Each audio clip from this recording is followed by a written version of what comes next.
जय हिंद दोस्तों। आप सभी लोगों का स्वागत है जय स्टडी न्यूज़ पर। एक नया इनिशिएटिव आज से शुरू हो रहा है जनसत्ता के एडिटोरियल यानी कि संपादकीय को लेकर। जनसत्ता का संपादकीय आपके हर परीक्षा के लिए उपयोगी है। यहाँ से आपको प्री की भी इंफॉर्मेशन मिल जाती है, साथ ही साथ मेंस जो लोग दे रहे हैं, और कभी ना कभी आप सभी लोग मेंस की तैयारी या यूपी पीसीएस की तैयारी जरूर करेंगे, या फिर आर ओ ही क्यों ना दे रहे हो, उन सभी के लिए निबंध हो गया या मेंस के लिए जीएस सब्जेक्ट हो गए, उन सभी के लिए जनसत्ता का एडिटोरियल किसी भी न्यूज़पेपर के एडिटोरियल से बेहतर है। चाहे वो इंग्लिश न्यूज़पेपर ही आप क्यों ना उठा लीजिए, एक जगह पे जिस तरीके से जनसत्ता के एडिटोरियल या संपादकीय में चीज़ें दी होती हैं वैसा कोई भी न्यूज़पेपर नहीं दे पाता है। ये क्लेम थोड़ा बड़ा है लेकिन सच है। चलिए स्टार्ट करते हैं। और आज जो टॉपिक है वो काफ़ी इम्पोर्टेंट है, इंटरेस्टिंग भी है। कभी कभी इंटरेस्टिंग टॉपिक नहीं भी रहता है लेकिन फिर भी काम की चीज़ें रोज आती हैं। तो आज जो हमारा टॉपिक है वो है आपका म्यांमार से जुड़ा हुआ है। म्यांमार में जिस तरीके से अशांति फैली हुई है, वहाँ के विद्रोही और सेना के बीच में झड़पें हो रही हैं, उससे भारत पे क्या असर पड़ेगा, चीन का क्या रोल है, ये सारी चीज़ें इसमें बड़े अच्छे तरीके से दी हुई हैं। अब से इन वीडियोस का अगर आप फ़ायदा उठाना चाहते हैं तो इसे वीडियोस की तरह देखिएगा, रील की तरह मत देखिएगा। ठीक है, चलिए शुरू करते हैं कि इसमें लिखा क्या हुआ है।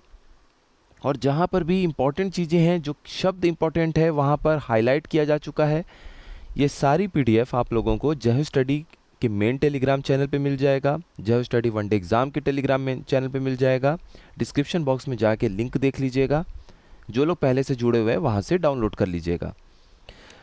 तो अपना एडिटोरियल इस तरह से शुरू होता है कि म्यांमार में लोकतांत्रिक शक्तियाँ, जो भी लोकतांत्रिक शक्तियों और सेना के बीच सत्ता संघर्ष की दशकों पुरानी जटिल स्थितियों में भी भारत ने बेहद संतुलित नीति अपनाई है।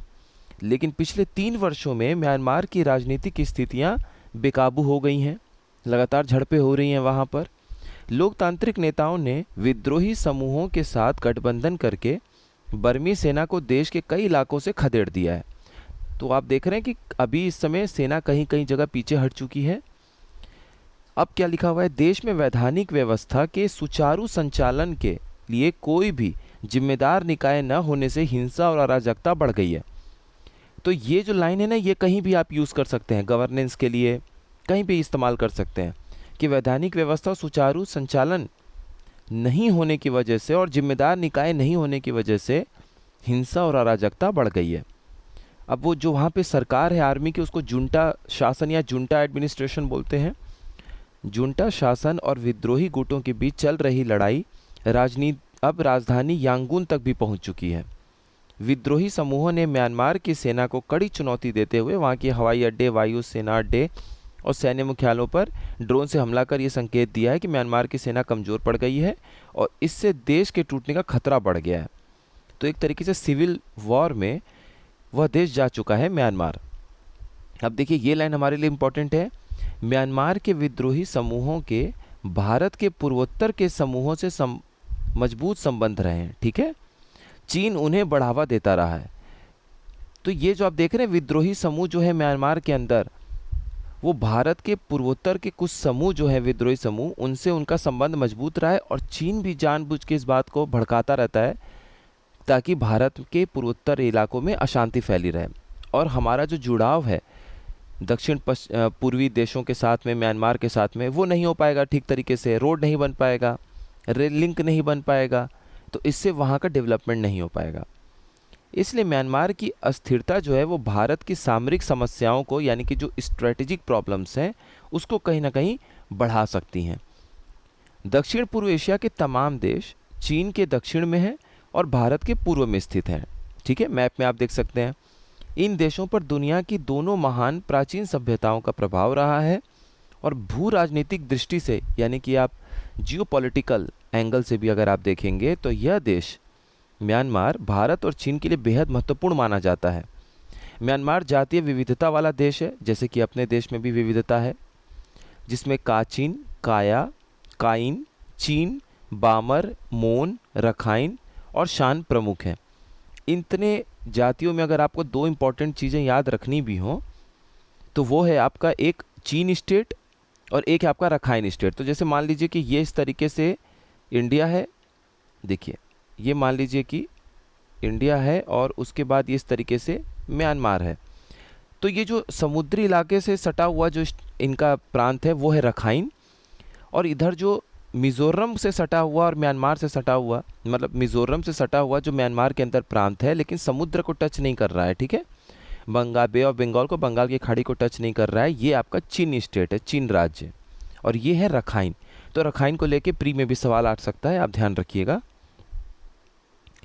अब देखिए आगे क्या लिखा है जो इम्पोर्टेंट है हमारे लिए। चीन की दीर्घकालिक जो रणनीति है, जो उनकी लॉन्ग टर्म स्ट्रेटजी है, उसके हिसाब से म्यांमार के सशस्त्र समूहों से संबंध मजबूत करके म्यांमार की सेना या देश की लोकतांत्रिक सरकारों पर दबाव बनाए रखने की योजना है। तो उनकी योजना चीन की यही रही है, लंबे समय की जो योजना वो बना के चल रहे हैं कि म्यांमार की सेना और देश की लोकतांत्रिक सरकारों पर अगर हमें अपना दबाव बनाए रखना है तो वहाँ पे जो भी गुट है, जो भी जातियाँ झड़प में हैं या फिर लड़ रही हैं सेनाओं से, उनको हमें हथियार देते रहना है, सपोर्ट देते रहना है, पैसा देते रहना है, ताकि उनको लेके हम सेना और लोकतांत्रिक सरकारों पे दबाव बना पाए। म्यांमार से चीन के गहरे आर्थिक और सामरिक यानी कि स्ट्रेटेजिक इंटरेस्ट, सामरिक हित जुड़े हुए हैं। चीन के लिए म्यांमार बंगाल की खाड़ी के जरिए हिंद महासागर तक सीधी पहुंच के कारण रणनीतिक महत्व रखता है। तो Bay of Bengal, Indian Ocean, Bengal की खाड़ी और हिंद महासागर तक पहुंचने के लिए चीन वहां से सीधा शॉर्टकट करेगा म्यांमार के थ्रू, म्यांमार से होते हुए वो बंगाल की खाड़ी पहुंच जाएगा, वरना ऐसे उसके पूरे दक्षिण चीन सागर, साउथ चाइना सी से होते हुए और आपके इंडोनेशिया, मलेशिया, इनके बीच से होते हुए तब पहुंचेगा। तो इसलिए ये म्यांमार चीन के लिए बहुत इंपॉर्टेंट स्टेट है, मतलब इंपॉर्टेंट देश है और हमारे लिए भी है। देखिए यहाँ पर एक इम्पॉर्टेंट लाइन ये भी है कि चीन म्यांमार आर्थिक गलियारा जो है, economic corridor, China Myanmar economic corridor, चीन की बेल्ट एंड रोड पहल की एक प्रमुख आर्थिक और रणनीतिक कड़ी है।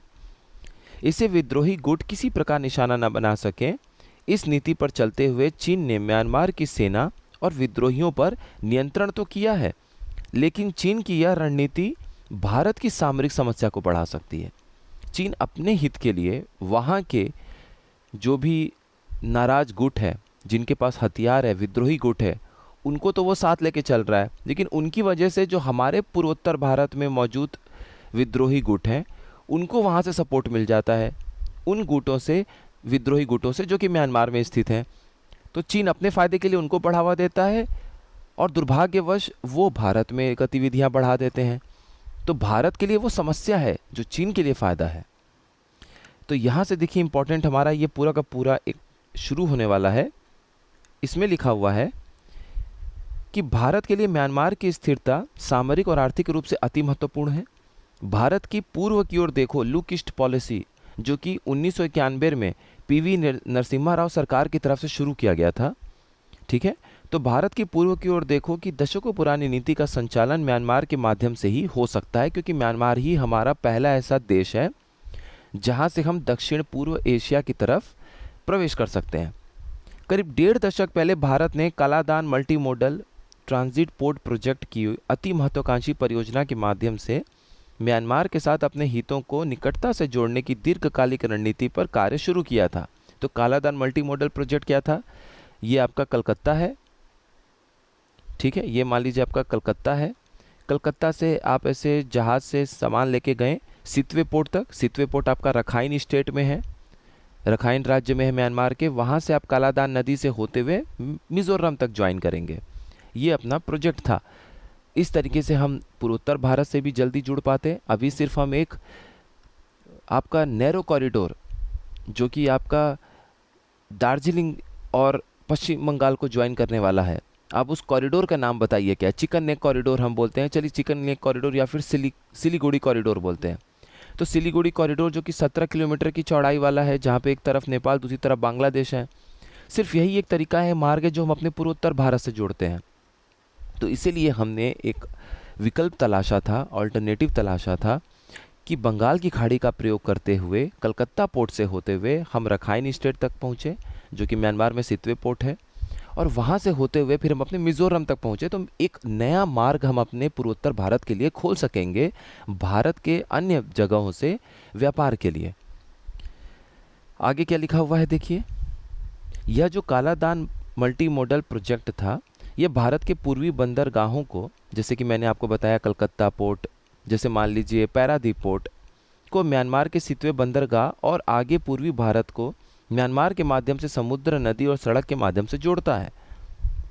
ठीक है, भारत का पूर्वोत्तर क्षेत्र सामरिक रूप से बेहद संवेदनशील है, स्ट्रैटेजिक रूप से बहुत ही संवेदनशील क्षेत्र है। आगे क्या लिखा हुआ है, हाँ आगे लिखा हुआ है कि इन क्षेत्रों में जातीय विविधता अलगाववाद को बढ़ावा देती रही है, इसलिए अनिवार्य है कि भारत अपने पड़ोसियों के साथ सामंजस्य बनाए। दोनों देश एक दूसरे के साथ 1600 किलोमीटर यानी कि 1643 किलोमीटर के आसपास आप देखेंगे भारत और म्यांमार दोनों एक दूसरे के साथ बॉर्डर शेयर करते हैं। ठीक है, इस देश से भारत को पटकाई पर्वत श्रृंखला, घने जंगलों तथा बंगाल की खाड़ी ने अलग कर रखा है। तो पटकाई बम रेंज क्या है कि जैसे मान लीजिए इस तरीके से भारत का पूर्वोत्तर हिस्सा है, ये आपका अरुणाचल प्रदेश है, तो यहाँ से जो ये आपका नागालैंड, मणिपुर और ये मिज़ोरम तक जाता है, मिज़ोरम को जिसे हम मिज़ो हिल्स यानी लुशाई की पहाड़ी बोलते हैं, और एक इसी का एक्सटेंडेड हिस्सा आपका मेघालय में भी जाता है, जिसे हम लोग गारो खासी जैंतिया पहाड़ी के नाम से भी जानते हैं। ठीक है, तो ये पटकाई बम रेंज है और इसका हाईएस्ट पीक है सारामती, जो कि नागालैंड में है। तो इससे हम म्यांमार से अलग होते हैं, एक बॉर्डर की तरह काम करता है। म्यांमार आर्थिक गलियारा से बंगाल की खाड़ी में चीन अपना प्रभाव बढ़ा सकता है, जिससे उसे हिंद महासागर में रणनीतिक बढ़त हासिल हो सकती है। भारत पूर्वोत्तर की सुरक्षा और व्यापार के लिए संकीर्ण, जैसे मैंने आपको बताया ना कि नैरो सिलीगुड़ी गलियारा यानी कि संकीर्ण सिलीगुड़ी गलियारा, नैरो सिलीगुड़ी कॉरिडोर, जो कि एक जगह पर आके 17 किलोमीटर केवल रह जाता है। ऐसे आप एवरेज देखेंगे तो 21 किलोमीटर की चौड़ाई और 48 किलोमीटर के आसपास की लंबाई है इसकी, और वो हम अपने पूरे भारत से, पूर्वोत्तर भारत से जुड़ते हैं। तो भारत पूर्वोत्तर की सुरक्षा और व्यापार के लिए संकीर्ण सिलीगुड़ी कॉरिडोर के विकल्प को तलाश रहा है, और इसमें म्यांमार से सहयोग पर आधारित परियोजनाओं का पूर्ण होना बेहद ज़रूरी है। ठीक है, आगे देखिए इम्पोर्टेंट क्या है हमारे लिए इम्पोर्टेंट एक ये भी है कि भारत लोकतांत्रिक सरकार न होने के बाद भी म्यांमार की सेना से संबंध बनाए रखते हुए पूर्वोत्तर के राज्यों में शांति स्थापना के प्रयासों में सफल हो रहा था, मगर अब स्थितियां भारत के अनुकूल नहीं दिख रही हैं। सितवे ही शहर को आप देख लीजिए, देखिए ये इसलिए भी ऐसा बोला जा रहा है कि जो सितवे पोर्ट आप बनाने की बात कर रहे हैं, रखाइन राज्य से जुड़ने की बात कर रहे हैं, वहाँ पर तो विद्रोही अब कब्जा कर रहे हैं या फिर लगातार हिंसा हो रही है। एक तरफ अगर लड़ाई चल रही है तो उसके बीच से कैसे अब अपना माल भेजेंगे ट्रक में लोड करके? पता चलेगा कि सेना और झड़प हो रही है वहाँ के विद्रोही गुट के बीच में, उन्होंने वहाँ बम बरसाया और गलती से आप ही के ट्रक और आप ही की जान माल का नुकसान हो गया अपने देश का, जो लोग वहाँ पे सामान ले जा रहे थे। तो जाहिर सी बात है कि हम अपना प्रोजेक्ट नहीं बढ़ा पाएंगे। जब प्रोजेक्ट नहीं बढ़ा पाएंगे तो हमारे लिए वहाँ से मिज़ोरम का जुड़ाव कट गया। फिर हम उसी सिलीगुड़ी कॉरिडोर पे, सिलीगुड़ी जो आपका ये कॉरिडोर है उस पर फिर से हम निर्भर हो गए। तो हमारा जो प्रोजेक्ट था, हमारी जो लॉन्ग टर्म स्ट्रेटजी थी, जो रणनीति थी लंबे समय की, वो तो कहीं ना कहीं विफल हो गई। इसलिए वहाँ पे शांति स्थापित करना भारत के लिए बेहद महत्वपूर्ण है। देखिए ये क्या लिखा है महत्वपूर्ण चीज़, यहाँ लिखा हुआ है रखाइन म्यांमार के दक्षिण पश्चिम में स्थित, देखिए मैंने जैसा आपको बताया बंगाल की खाड़ी का तटवर्ती और पश्चिमोत्तर में बांग्लादेश का सीमावर्ती राज्य है। तो सिर्फ इसी पॉइंट पे आपसे प्री में सवाल पूछा जा सकता है।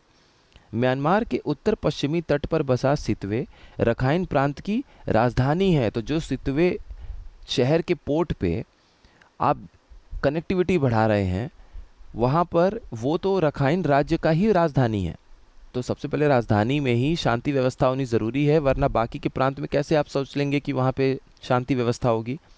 सितवे बंदरगाह को लेके कलादान परियोजना के सफल होने से भारत के पूर्वोत्तर हिस्सों में बल्कि उत्तरी और मध्य म्यांमार में नए व्यापार, परिवहन और व्यवसाय को बढ़ावा मिल सकता है। ठीक है, देखिए अब आप ये जो समस्या है वो ये है कि बंगाल की खाड़ी से बंगाल की खाड़ी से लगे रखाइन प्रांत और पूर्वोत्तर से लगे चीन प्रांत के बड़े हिस्से अब विद्रोहियों के कब्जे में जा चुके हैं। यहाँ पे शांति स्थापित होना था, लेकिन वो विद्रोहियों के कब्जे में जा चुके हैं। अब विद्रोहियों से छुड़ाने के लिए फिर अगली बार सेना अटैक करेगी, तो वो हमेशा हिंसा में लिप्त रहेगा यह क्षेत्र। म्यांमार के अस्थिर होने और विद्रोही संगठनों के प्रभाव में आने से पूर्वोत्तर के अलगाववादी संगठन पुनः मजबूत हो सकते हैं, और यही भारत की सबसे बड़ी चिंता है। म्यांमार से लगती जो सीमा है, ठीक है, ये देखिए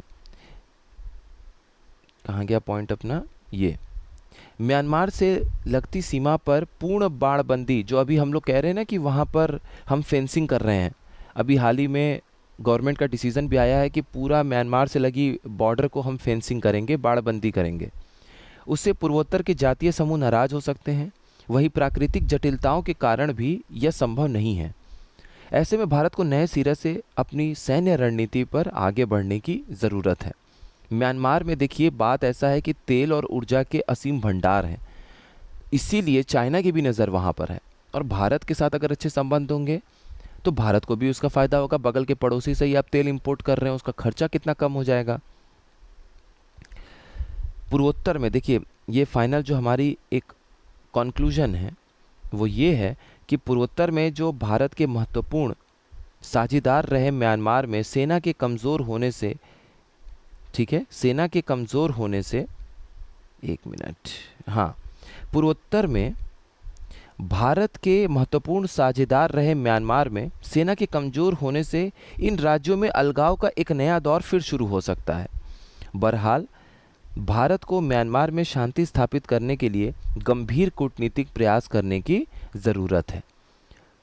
तो यहाँ पर अब आप अपने हिसाब से ज़रूर लिखिए कमेंट सेक्शन में कि आपको क्या लगता है कि किस तरीके से भारत म्यांमार में हस्तक्षेप भी करे, वो हस्तक्षेप न भी दिखे, और वो भारत के ही हितों में रहे। किसी भी तरीके से म्यांमार को ये ना लगे कि भारत उसमें हस्तक्षेप करके उसकी मुश्किलों को बढ़ा रहा है, बल्कि म्यांमार को ये लगे कि भारत उसके देश में हस्तक्षेप करके चीज़ों को और बेहतर करने की कोशिश में लगा हुआ है। तो आपके जो भी सुझाव हैं, जो भी आपके दिमाग में पॉइंट्स आ रहे हैं, एक बार कमेंट सेक्शन में ज़रूर लिखिए।